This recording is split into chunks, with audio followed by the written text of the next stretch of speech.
खरं तर झी मराठीचे आभार, कारण त्यांनी माझ्यावर एवढा विश्वास दाखवला आणि मला त्यांनी लगेच लागिरनंतर अट्टीपट्टीची संधी दिली.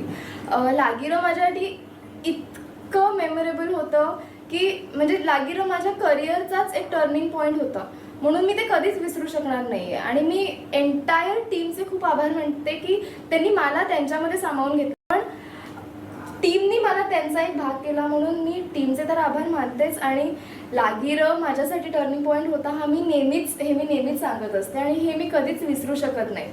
आणि अल्टीपल्टी माझ्यासाठी एक इमेज ब्रेकिंग रोल होता कुठेतरी, कारण लोकांना माहिती नव्हतं की शितली असं पण करू शकते. मग बऱ्याच लोकांना असं वाटायचं की शितली सातारचीच आहे.